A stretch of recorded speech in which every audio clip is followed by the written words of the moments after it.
नमस्कार दोस्तों, स्वागत है आप सभी का फिर से अपनी शिक्षा में। मैं हूं आपके साथ अजीत नाइक।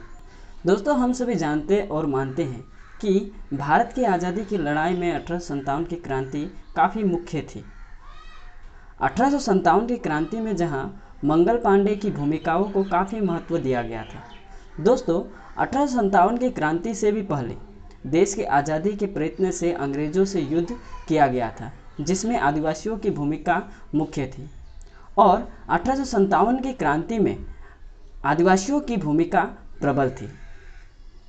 अंग्रेजों के खिलाफ आदिवासियों या ट्राइबल्स द्वारा आंदोलन किए गए थे, जिनमें चुआड़ विद्रोह, भील विद्रोह, से भूमि में आदिवासियों की विद्रोह, गोरा विद्रोह, खासिया विद्रोह, शिकागो विद्रोह, छोटा नागपुर में कोल विद्रोह, संबलपुर में गोंड विद्रोह, उड़ीसा में खोड़ विद्रोह, असम में अरबों, लुसियाओं तथा नागाओं के विद्रोह एवं इतिहास में प्रसिद्ध खोड़ विद्रोह।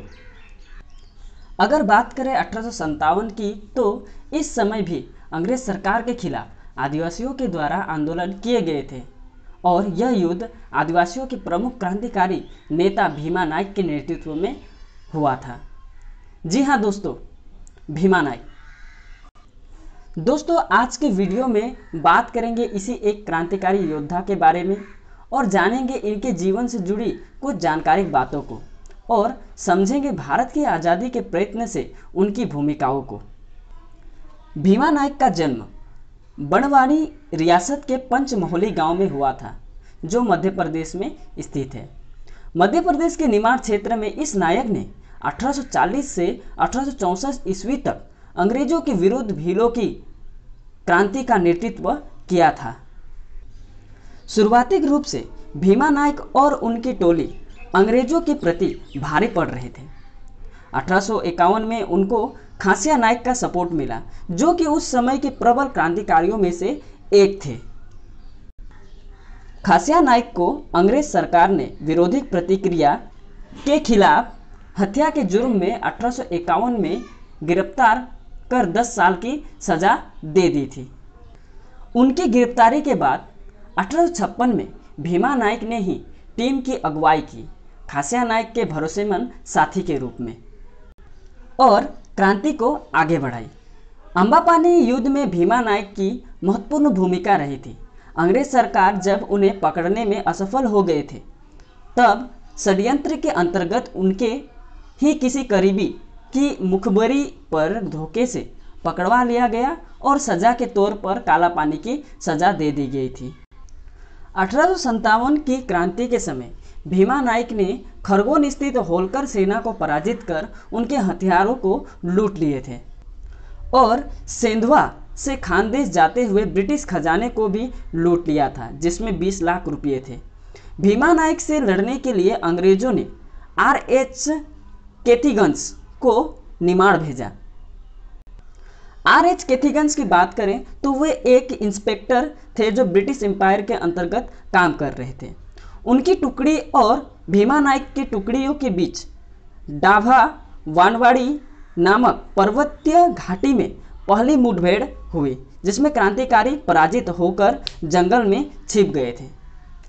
अंततः सतपुड़ा पर्वतों में स्थित रामगढ़ दुर्ग के उत्तर में पंचपावली नामक स्थान पर 13 फरवरी 1859 को निर्णायक युद्ध लड़ा गया, जिसमें भील क्रांतिकारी पराजित हुए और भीमा नाइक को कैद कर लिया गया और मंडलेश्वर भेज दिया गया, जहां से भीमा नाइक भाग निकला।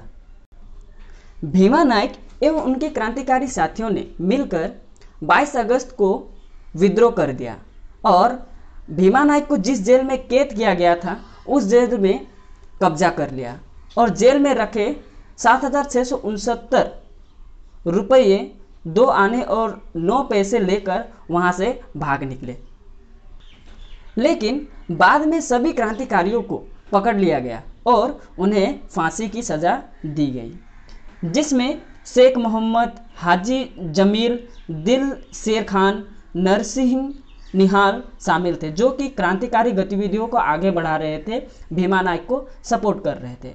बाद में भीमा नाइक को भी पकड़ लिया गया और उन्हें अंडमान में भेज दिया गया, वहां के जेल में। 29 दिसंबर 1876 को पोर्ट वेलियर में उनकी मृत्यु हो गई थी, उन्हें फांसी दे दी गई थी वहीं पे। दोस्तों एक चीज़ बताना भूल गया था कि 1857 की क्रांति में मुख्य रूप से तात्या टोपे जब नेवाड़ घूमने के लिए आए थे तब उनकी मुलाकात भीमा नायक से हुई थी और भीमा नायक ने प्रत्यक्ष रूप से तात्या टोपे का साथ दिया और तात्या टोपे ने भी प्रत्यक्ष रूप से भीमा नायक को सपोर्ट करते हुए क्रांति को आगे बढ़ाने की बात कही थी। तो दोस्तों इस प्रकार से इस वीर आदिवासी योद्धा ने जिसने अपने भारत माता के लिए अपनी जान को निछावर कर दिया, उन्होंने आदिवासियों को एकजुट किया और अपने भागीदारी को भी सिद्ध किया। दोस्तों हम सभी किताबों में बहुत सारे क्रांतिकारी योद्धाओं के बारे में पढ़ते हैं, परंतु प्रत्यक्ष रूप से कहा जाए सही रूप में तो भीमा नायक जैसे खासिया नायक जैसे वीर क्रांतिकारी योद्धाओं के बारे में किताबों में बहुत कम ही लिखे रहते हैं। तो आज की पीढ़ी को भी उन सब क्रांतिकारी योद्धाओं के बारे में जानना आवश्यक है।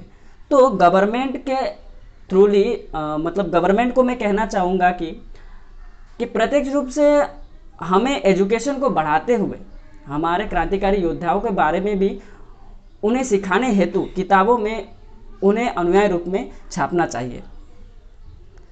अभी भी बहुत सारे क्रांतिकारी ऐसे वीर हैं जिन्हें हम लोग नहीं जानते, हम किताबी रूप में उन्हें पढ़ नहीं पाते या उनके ऊपर कोई गाइडलाइंस नहीं है कि हमें कोई उसके बारे में सिखा सके। सो गवर्नमेंट से रिक्वेस्ट करते हुए मेरे जितने भी स्टूडेंट्स हैं और स्टूडेंट के साथ युवा हैं तो उन सभी को भी कहना चाहूँगा कि आदिवासियों की जो भूमिका प्राथमिक रूप में है वो सर्वोपरि है और मुख्य रूप से ही हमें उन्हें जानना चाहिए, हमें अपने अस्तित्व को भी समझना चाहिए। बस इतना कहते हुए अपनी शिक्षा में इतना ही, मिलते हैं नेक्स्ट वीडियो में कुछ अच्छी जानकारियों के साथ। तब तक के लिए आप सभी का धन्यवाद और जय हिंद।